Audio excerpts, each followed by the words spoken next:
So after doing like a bunch of weddings, something I think brides really get, kind of focused on, and something I think doesn't really matter as much is wedding favors.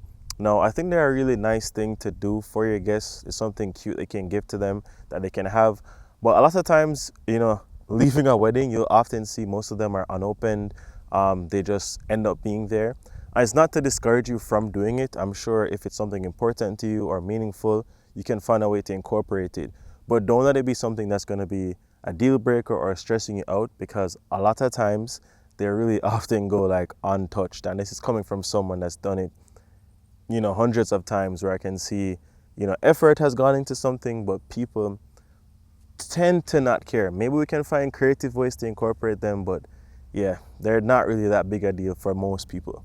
So this is going to be a little bit biased on my side, but something I think couples will, skip over sometimes and then realize it was a, big thing to not do is wedding videography. So I think most times people are able to realize that photography is necessary. Like, we're used to that. That's kind of like the norm. But we're kind of going into this video age where people are now realizing that videography is a really important step. And I noticed that people will say, okay, let's get a photographer, but there are lots of people that will forego videography entirely. Now, as someone that does both photography and videography, all the couples that eventually decided to go into videography as well, they always thank me, because there's something about video that, photos, as they say, are timeless. There's something about being able to go back to that particular moment, to be able to, hear someone's voice again, to be able to see someone actually, move, express emotion. It's hard to put in words at the value of that. So I would advise you to always consider videography. It's pretty much one of the biggest things that can exist for a wedding. It's one of the main things that you have after the wedding. After the wedding, you might have the dress, you might have photography, but video is one of the few things that you keep afterwards as well. The food will be gone, the venue is no longer yours. So yeah, capture that memory, like keep that documented for the rest of your time, because you're going to want to have that. You're going to want to share that with your kids. You're going to want to share that with your family. You're going to want to be able to go back to that and enjoy that moment. And you can really go back with a video. With photography, you can kind of leave it up to your imagination as to what happened. But with video, especially if you have a good videography team, you're seeing live what that moment was like. If I have $5,000 for a wedding, so I want to be honest with you, right? Budget is just something that determines how you're going to plan your stuff, and it's gonna really vary on you as a person. So for me particularly, if I had $5,000, I'd probably choose to do some kind of elopement, not necessarily like a city hall, but maybe somewhere like upstate. I think most of my budget would go to a photographer and videographer team. I'd find someone that could probably do maybe like 2 hours, because when you're doing, elopement style stuff, it can be a little bit more costly. So I'd get maybe like 2 hours or 4 hours for a photography videography team. I'd get an officiant, and then I guess the remainder of that budget would probably go to an Airbnb. Or if I want to go really fancy, I'd maybe, pick a nice destination, maybe like a Jamaica, pack a nice outfit, and, go to it like a courthouse in Jamaica, but then also like find a nice destination, maybe like somewhere in Portland, Jamaica, or somewhere in like Montego Bay, and then have a nice photographer for like an hour. So pretty much you have to kind of taper your expectations. I would not try to have a full-on wedding with a $5,000, just because, having food for guests, having decor, stuff like that, it's going to kill most of your budget. So when you have a small budget, it's probably better to go for like a nice location, just an experience, because people oftentimes don't realize that when you see like beautiful stuff, it's usually because it's a great location. So, you can just go to that location with the budget that you have, and then just get a photographer for a shorter period of time. If you're trying to incorporate more family and friends, which is, not something that I do if I had that budget, then maybe you do maybe like a backyard wedding. It just really depends. I definitely go for the luxury travel vibe. That's kind of me. Or like an elopement. Like right now I'm out here in like upstate New York. I try to do something like that and have less people. But if you want to do more of like a family center thing, you could probably just have like a little family get together, have an officiant come and have a photographer for a short period of time. When you have a smaller budget, the main thing you have to do is just taper your expectations. So you're probably not going to be able to rent a venue. You're not going to be able to do crazy decor, but you can definitely lock in the key things, which would be your photographer, an officiant for sure to actually get married on paper, and just the main essentials. So that's for you to decide. Do I want to be in a awesome location, or do I want to be, well, an awesome location with your fiance or husband or wife to be, or do I want to be surrounded by family and friends, or do I want to have a more small intimate gathering? So to wrap it up, if I had a 5K budget, me particularly, I'm going either on an elopement upstate, or I'm heading to like a travel destination. So something I think couples don't spend enough money on, in my particular experience, it's going to be wedding planning. Now, it's funny to say that because I'm a photographer, and I should obviously say they don't spend enough on photography and videography. But I've been noticing that a lot of the couples will forego wedding planning altogether, not realizing that honestly, if you're having a smaller budget wedding, if you can even get someone just to help you with the day off, it will make things go a lot smoother, especially because it's your first time. Yes, you can have persons help you out here and there, but you don't want to do too much DIY, especially if you're not a very organized or thorough person. No shade to anybody, but let's be real.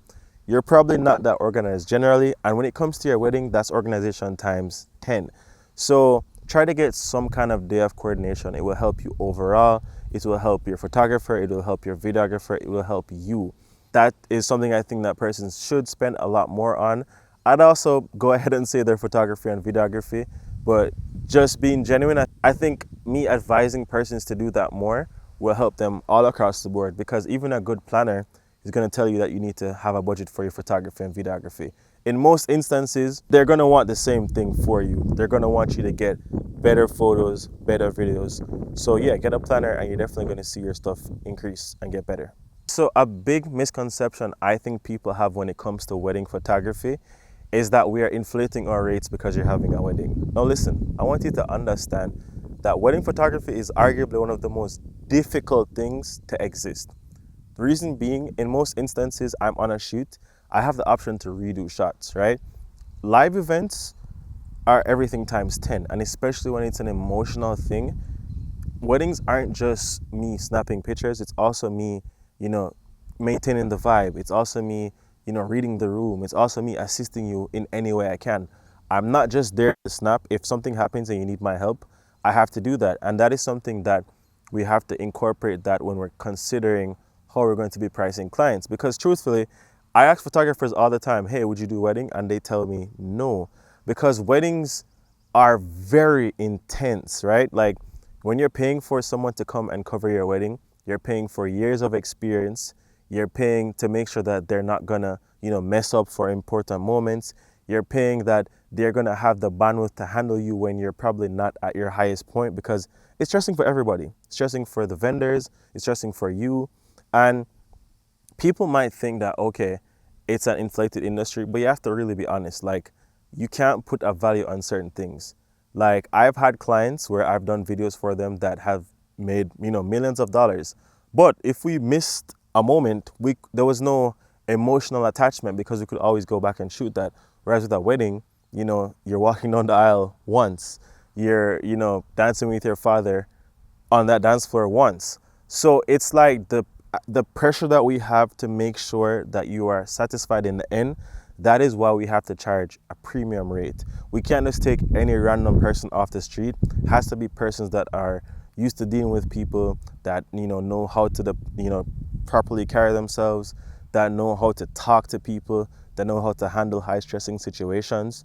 So it's just for you to understand that you are getting a luxury service. This is a luxury thing. I mean, obviously you can, when I say luxury, I just mean the fact that it is something that we have to cater to you specifically. It's not just a run-of-the-mill type thing. So just know that anybody that caters to weddings, they are in the customer service industry and they are giving you the best quality that they can give you. So with that in mind, remember that it's going to reflect on the price tag. It doesn't mean that it's going to be the cost of a house or a mortgage, but it just means that if you want good quality, sometimes you have to expect to pay, a good rate. So something that I think makes some wedding films better than others are the genuine moments, right? And this is something I try to encourage all my couples all the time to remember. Yes, you want, the Pinterest moment, the picturesque videos, but you also want to just enjoy the moment. A big part of the day is I tell people all the time, just keep smiling, just keep being happy. Like, don't be too stiff and staged. Sometimes the best moments are just you guys laughing and just having fun together, because that's what it's about. Like, as a photographer, I don't like to identify, well, as a photographer and a videographer, I have to use that interchangeably. I don't like to identify as a documentary only, or a you know candid high fashion pose. It's just like, let's find the perfect balance of both. For sometimes I might want to take you somewhere, give you a nice pose, kind of make you do that standing, but sometimes we want you to just have fun and enjoy the day. If all you're focused on is being, picturesque, you might actually just miss the day. And if all you're focusing on is, how everything's gonna look in the end, you really miss out on a great experience. So for a wedding film that you want to remember, you just have to live in the moment, be your truest self, and just, like, I guess, talk to your videographer some more. Get to know that person, because if that guy's gonna be in your face and, taking videos of you all day, maybe it will be easier for you if you like him a little bit. So try to talk to them some more. Try to get to know them so you can actually be your real self. And once you're being your real self, you get amazing stuff on camera. What's more important, having a beautiful wedding or having beautiful memories on camera? Why can't it be both, guys? Why can't it be both? Personally, I can't choose where that's concerned. I would think you should have your cake and eat it too. If I had to be biased, I'd say it's definitely going to be more important to have the beautiful wedding than have just the memories. But why choose? Book Dane wedding, Dane Nelson Weddings Photography, and we'll give you both, because the truth is, like, and a little story for you guys. I used to hate taking pictures when I was younger. Like, I hated taking pictures because, whatever, childhood self-esteem problems or whatever. And you get older and you're like, you know what? I wish I took more pictures, because it's always nice to go back to a time when you were younger and look and see yourself and wonder, what was I feeling at that point in time? Or, what was life like? Or maybe it just might jog a nice memory, because I think capturing stuff, a moment in time, is so, like, crazy to know that you can look back and, oh, this was 5 years ago, and look at my hair compared to now, look at my hair compared to then, or look how much I used to weigh, or look, like, like, it's good to see, like, growth and change. So you want to go back to that. You want to go back to probably one of the most happiest moments of your life. So definitely enjoy the moment and make sure you get somebody that can capture you while you're enjoying the moment. So don't pick between one or the other. If you have to, enjoy the moment. But if you don't have to, I'm right here. All right, so can an expensive camera make someone a better photographer? Here's the truth. No. Expensive cameras do very well at taking good pictures, but you need to have some kind of skill level. At the end of the day, even our smartphones have come very far in terms of taking pictures, right? But you're never gonna just buy an expensive camera and be able to cover a wedding. As I said before, weddings are very cumbersome. Let me not even use big words. Weddings are hard, guys. People are screaming, people are stressed out, family is not listening. You also have to know how to talk to people, because people are so emotional. Like, you might say something wrong to someone and they get extremely offended. The mother might want to do certain things that the couple doesn't want to do. It's a game of understanding how to deal with people. It's also a game of you being that person that can elicit that kind of emotion. Because guess what? If you can't get the bride and the groom in a good vibe, how are they going to smile for those photos? If you don't know how to, calm someone down, how are you going to get them to find whoever it is that's missing? So it's just like, it's not just as simple as having an expensive camera. Of course, you want to get, good tools, but you also have to learn posing. You also have to learn customer service. You also have to learn colors, lighting, all sorts of stuff. So learn the base skills first, then go buy your expensive camera. Here's a red flag I think couples should watch out for before booking a photographer. honestly, and this is going to be a very double-edged sword, if you can't get to meet with them before. When I say meet, it doesn't have to be in person. It can also be a Zoom call. The reason I say this is if you have a hard time accessing your photographer or videographer, that's usually a red flag. Now, the reason why I'm saying this is kind of like a double-edged sword is because sometimes I think couples over exert the level of access that they want to get, especially because, for instance, right now we're in June, it's high season for weddings right now. Couples will be texting me back and forth, and I think because I encourage them to talk to me sometimes, they might expect me to respond a bit faster. But guys, during wedding season, it might be hard to speak with your photographer constantly just because they're busy. But it doesn't mean that you shouldn't be able to text them or meet with them at all. I always have time to schedule calls or schedule meetings. I just don't, or I won't be able to respond immediately. So if you text me, it may take me a day or two to respond, especially if you text me over the weekend. With that being said, you should be able to meet with your photographer and videographer, because if you're going to be working with these people, you have to be able to talk to them, to be able to share ideas, to have some kind of relationship. If it's a case where, oh, you just pay them and they just show up, that's very red flaggy. You don't want a random person there on the day. You want to have some kind of convo, some kind of back and forth, some kind of vibe. Because if this person is going to be there for your big day, you want to like them. Like, you want to have some kind of relationship with them. Again, mindful of their business. Some people may take 2 to 3 days. Some people might not respond on weekends. Everybody has their healthy boundaries. With that being said, it shouldn't be a case where you have to be waiting weeks for a reply, or you can't get in contact with them any at all. The level of access will also depend on their schedule. As persons get more busy, it's going to be harder to get them, but you should be able to get them to some extent. So with that being said, just make sure you can find a way to get in contact, or you can get in contact with them at some point in time. If you can't get through to them at all, yeah, it's a little red flaggy. All right, so I did not literally cry behind the camera, but I think a moment where I kind of teared up a little bit is when I saw um, a bride walking up with her dad. I don't want to, quote the specific wedding, but the dad had said he always wants to be there when she got married for the first time. And I don't know, I guess as someone who had lost their dad, it was very emotional to me, because you just realize that, like, moments like these are kind of once in a lifetime. And a big thing, which is why I always tell persons to, get the video done, get the pictures done, is because you never know, like, when it's going to be your last time with someone.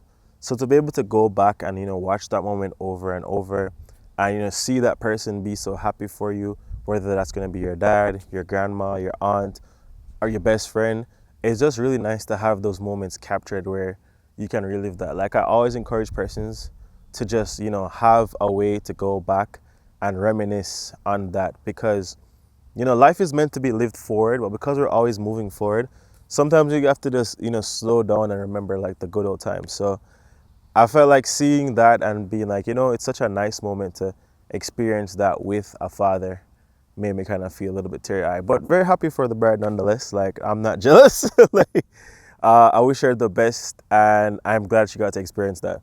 Okay, so here's the thing, right? The biggest mistakes that I see brides make with their timeline is not giving themselves enough wiggle room. Now, I have seen some crazy timelines before, which is why I always advocate for a wedding planner. And if you don't have a wedding planner, guys, I actually have a timeline planning thing I'm going to leave in the link below that you guys can use for an estimate timeline. But here's the thing. Always, and I mean always, give yourself more time than you think you need. Do not plan for things to go on time. Stuff like hair and makeup almost always goes overtime. Even in the event that those don't go overtime, someone is usually late. If someone on the bridal party isn't late, maybe it's a vendor. Being fair, it's usually not the vendors, but like, it could be. I'm just saying, factor in additional time. I also people give themselves 10 minutes to get to somewhere that is about a 20 or 30-minute drive. Factor in traffic. The thing is, guys, you do not want to overfill your timeline. I've seen it all the time where persons really don't understand that, like, the timeline has to have room for error, especially when you're doing something that you have no experience in, which in this case is a wedding. So yeah, the main thing to kind of remember is you are not a robot. you are not like AI. You're going to make mistakes. You are prone to human error. Even if it's something as simple as, needing to use a bathroom, it can throw off your timeline. So give yourself room to breathe.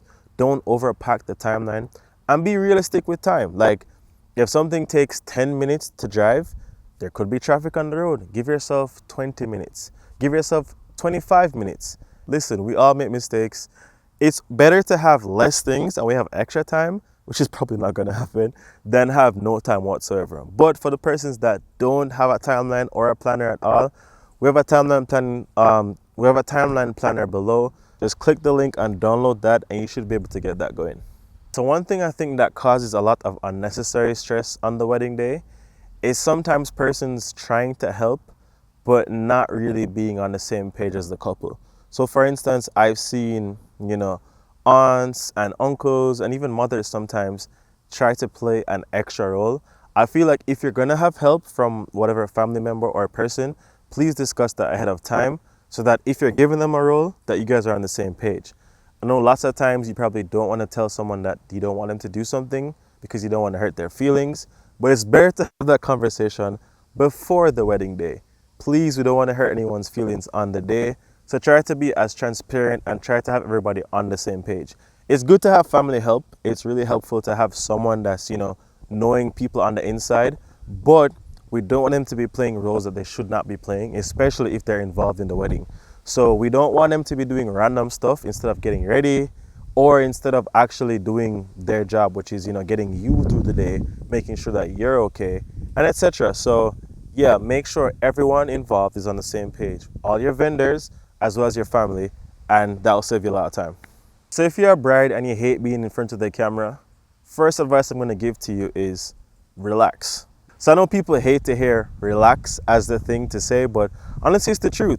Like, I'm also someone that's awkward on camera, and I'm a guy that's awkward on camera. So my go-to thing is take a deep breath and just relax. Honestly, not everyone is blessed with amazing posing talents. That's why you hire a professional photographer. The next thing is, once you relax, the best poses tend to come out. Like, I'm shooting this video right now. I'm sure I must have done a bunch of random hand movements, and at some point, one of them looked okay. The idea is that once you're not overthinking it, you'll probably do things that are, more natural to you, and that's going to come out better on camera. Also, if you're doing anything that's super weird, like maybe slouching or, leaning in an awkward way, your photographer will definitely let you know. Don't stress too much about being posed.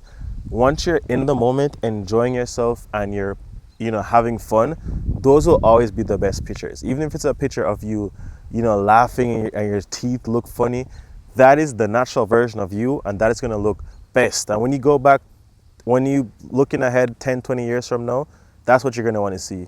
Yeah, you're going to want to see those, high fashion model-esque poses, but you're going to want to see that big grin that you made, laughing with milk coming down your nose.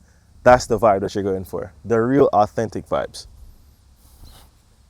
How do you actually enjoy your wedding instead of just surviving it? All right, so if you want to enjoy your wedding and not just survive it, main thing is to actually be a part of it. So that means, yes, you want to take your pose photos. Yes, you want to have the decor looking fly, but also be okay if stuff occasionally goes wrong. Be okay to enjoy the moment. I remember what the wedding is about. Yes, we want to document it. Yes, we want to make our posts, but you want to be a part of the wedding. You want to be in, love with the person that you're trying to be in love with. You want to be surrounded by your family. You want to just, enjoy the experience and not just focus on how it looks to everyone else and how it looks on the photos and videos. Once you're enjoying yourself, everything else will just be a sideshow. And most times it works out. And it's going to pass regardless, so why not enjoy it anyway? All right, I love this one. What kind of couples do I enjoy working with the most? I'm not going to call any names, but I'm going to tell you what my best couples have in common.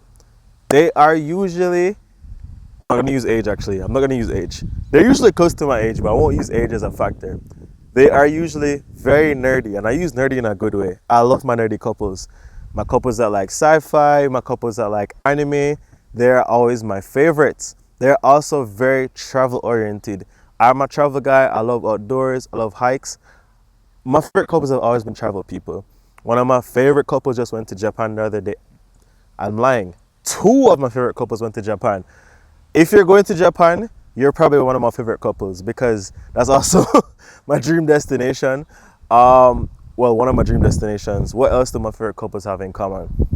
They are just really fun, chirpy people. I think I'm a fun, chirpy guy, and I like people that are easygoing. They know what they like, but they're very easygoing. So it's like they have an idea, they plan for it, but if it doesn't go perfect, they still enjoy it. I think that's like the true test. My couples, the couples that I usually love the most, they're very versatile. Like if we have to flip an idea on its head, we do that, and they're not afraid to try new things.